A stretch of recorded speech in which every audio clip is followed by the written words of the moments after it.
আসসালামু আলাইকুম everyone, welcome to our new video. আপনারা তো অনেক চিকেন মোমো খেয়েছেন, কিন্তু কোনোদিন বাঁধাকপির মোমো খেয়েছেন না? আজকে আমরা বানাবো বাঁধাকপির মোমো। হ্যাঁ, বাঁধাকপি দিয়েই মোমো। বিশ্বাস করেন, এটা চিকেন মোমোর চেয়েও অনেক টেস্টি, অনেক মজা আর অনেক স্পেশাল। তো বাঁধাকপিটা আমরা ছিলে নিব। বাঁধাকপির যে কাগজগুলো, এগুলো আমি ছিলে নেবো। আমি কাগজ বলি, আপনারা কি বলেন আমি তো জানি না।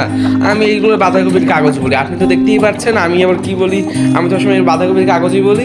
তো এগুলো আমি হালকা ভেপে নিব পানিতে হালকা 2 মিনিটের জন্য ভেপে নিব। তারপর 2-3 মিনিটে 5 মিনিটের জন্য তারপর চিকেনগুলো কুচি করে দেবো। বোনলেস চিকেন, ঠিক আছে? অবশ্যই বোনলেস চিকেনগুলো আমরা কুচি কুচি করে নেবো, ভালো করে কিন্তু কুচি কুচি করে নিব। আমার বাড়িতে শব্দ হচ্ছে, কেউ কিছু মনে করবেন না, আমি একটু রোড সাইডে থাকি। তো আমি টমেটোটা নিয়ে দেবো। টমেটো আপনার পাকা টমেটো দেবেন। আমি একটু আমার এই জায়গায় পাকা টমেটো ওঠেনি, এই জন্য আমি এই টমেটো ইউজ করেছি। তো আপনারা অবশ্যই পাকা টমেটো ইউজ করবেন। তারপর আমি একটু বাটিতে রসুন কুচি, চিকেন কুচি, তারপর যে ধনে পাতা বা ধনিয়া পাতা, টমেটো, তারপর সামান্য পরিমাণ লবণ, তারপর টমেটো সস 1 চা চামচ, টমেটো সস, প্রাণ টমেটো সস, তারপর সোয়া সস নিয়ে নেব। সোয়া সস কিন্তু নিয়ে নিতে হবে। তারপর সাদা গোলমরিচগুলো, তারপর এটাকে ভালো করে মিক্স করে নিতে হবে। এটা কিন্তু ভালো করে মিক্স করতে হবে। এটা তো মোমোর উপাদান, আপনারা তো জানেন মোমোর উপাদান কীভাবে বানাতে হয়। তারপর আমি এটা লেবু দিয়ে আরেকটু নিয়ে নেবো। এতে কী হবে, আপনারা মোমোর যে উপাদান, এটা বানানো শিখে নেবেন। রেস্টুরেন্টের যে গোপন টিপস, এটা কিন্তু আমি এখন বানানো শিখাচ্ছি। তারপর যে বাঁধাকপি যে আছে না, বাঁধাকপির কাগজ, এটার ভিতরে আমি চিকেনের পুটগুলো ভরে নিব। তারপর মোমোর যে সাইজ না, মোমোর মতো করে কিন্তু বাঁধাকপিগুলো দিতে হবে। তারপর এগুলো কিন্তু হালকা আমরা ভেপে নিব। হ্যাঁ, এই যে আমি বাঁধাকপির মোমোগুলো হালকা ভেপে নিব। এই যে আমরা যেরকম উপরে আমরা তো ভাপা পিঠা খান, ভাপা পিঠা আপনারা যেরকম ভেপে নেন, সেরকমই কিন্তু আপনারা ভেপে নেবেন, ঠিক আছে? তারপর আমি এই যে বাঁধাকপির মোমোগুলো ভেপে নিলাম। ভেপে নেওয়ার পরেই আমরা এটা কিন্তু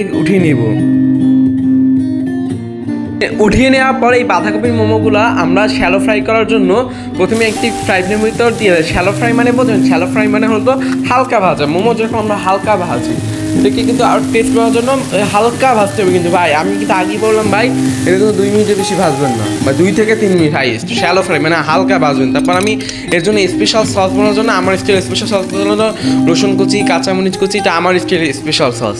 এটা শামিয়াত ব্লগের পক্ষ থেকে স্পেশাল সস। তার সাদা তিল দিয়ে দেবো, একটু পানি দিয়ে দেবো, হালকা পানি দিয়ে তারপর আমি সোয়া সস দিয়ে দেবো, টমেটো সস দিয়ে দেবো। তারপর এটার সাথে আমি এটা ভালো করে মিক্স করার পর কালো গোলমরিচগুলো সামান্য দিয়ে দেবো, বা স্বাদ মতো সামান্য সাদা মানে একবারে আধা চামচ সামান্য মতো বলতে পারেন।